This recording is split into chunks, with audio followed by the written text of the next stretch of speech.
আমরা সর্বশেষ শেকড়েই কিন্তু ফিরতে চাই। আমার হবি হচ্ছে ঘোরা। আমাদের দেশের নায়ক বলেন নায়িকা বলেন একটু অভাব আছে শিক্ষাগত দিক দিয়ে। ব্যস্ততা আসলে আর্টিস্টদের যে যার মতোই থাকে। আমি একটু চেষ্টা করি আমার পছন্দ কিরকম, সেটা হচ্ছে আমি যেই ক্ষেত্রে কাজ করতে পছন্দ করি, যাদের সাথে কাজ করতে পছন্দ করি, স্ক্রিপ্টটা ভালো লাগছে কিনা, আমার টিমটা ভালো কিনা, সেরকম।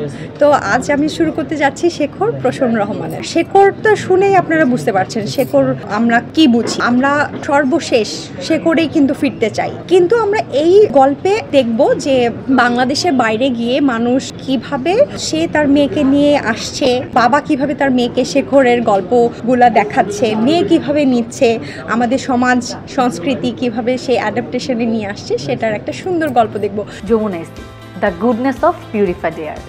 আমার বাসায় এনেছি যমুনা ইসদি, আপনি কিনছেন তো?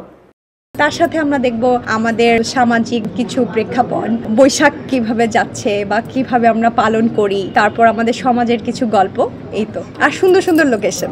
আমার সবচেয়ে বেশি ভালো লাগে নায়িকা কেন্দ্রিক কাজ। নায়িকা কেন্দ্রিক কাজ বলতে গেলে আমাদের দেশে বেশিরভাগই হচ্ছে নারী কেন্দ্রিক কাজ অনেক বেশি কম হয়। আর আমি সত্যি কথা বলতে প্রসন্ন রহমানের কাজ অনেক বেশি পছন্দ করি, কারণ সে বেশিরভাগই মহিলা কেন্দ্রিক কাজ করতে চান বা চেষ্টা করেন। কারণ আমাদের এই দেশে মহিলাদের অনেক গল্প আছে, সবসময় সেটা ফুটিয়ে ওঠা সম্ভব হয় না।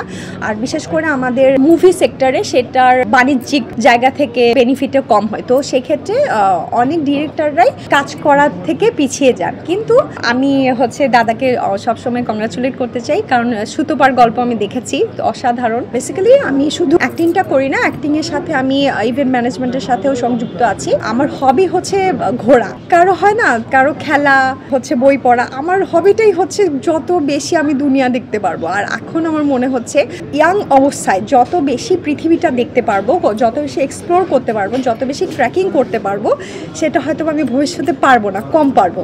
তাই আমি চেষ্টা করছি আমি যতটুকু আর্ন করছি সেটার মধ্যে দিয়ে আমার দেশ আমার বিদেশ যতটুকু পারি কভার করার। আমরা তো ইচ্ছা করলেও বয়সটাকে ধরে রাখা যায় না, বয়স হচ্ছে মনের, বয়স রীতিমতো বাড়তে থাকবে। কিন্তু আপনি কিভাবে নিজেকে প্রেজেন্ট করেন সেটা হচ্ছে ডিপেন্ড করে একান্ত আপনার উপরে। যেমন হচ্ছে আমি ফিটনেস ইনস্ট্রাক্টরও, তো সেক্ষেত্রে আমি সেটাও মেনটেন করি। আমি আমার ডায়েট চার্টটা মেনটেন করার চেষ্টা করি। কিছু কিছু ক্যারেক্টারের ক্ষেত্রে আমাকে একটু ওভারওয়েট দেখাতে হচ্ছে, তো সেখানে আমি ওয়েট গেইন করি, ওয়েট লুজ করি। এটা আমার কাছে সহজ হয়ে যায়, কারণ আমি একজন ইনস্ট্রাক্টর হিসেবে।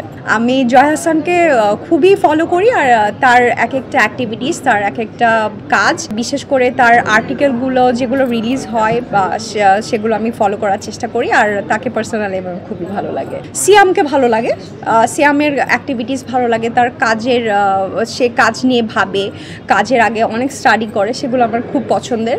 আমি হচ্ছে শুধুমাত্র দেখতে সুন্দর, ক্যামেরাতে ভালো লাগে, সেগুলো আমার কাছে পছন্দ না। যে আসলে ক্যারেক্টারটাকে নিয়ে ভাবি, ক্যারেক্টারটা আমি স্ক্রিনে দেখতে পাচ্ছি যে এই ক্যারেক্টারটা হয়তো বা এভাবে করে কথা বললে আমার কাছে বেশি ভালো লাগবে, সেই ক্যারেক্টারটা যদি ফুটিয়ে তুলতে পারে কোনো আর্টিস্ট, তাহলেই আমার ভালো লাগে। তো আমাদের দেশের নায়ক বলেন নায়িকা বলেন আসলে একটু অভাব আছে শিক্ষাগত দিক দিয়ে। শিক্ষাগত দিক আমি কি বলছি, সেটা হচ্ছে আমরা যখন প্রফেশনালি আর্টিস্ট হতে আসছি, আর্টিস্টের কিছু কারিকুলাম আছে, সেগুলো যদি আমরা একটু জেনে আসি বা একটু আসার পরে ওগুলো নিয়ে স্টাডি করি বা কাজ করি, তাহলে এই সম্ভব।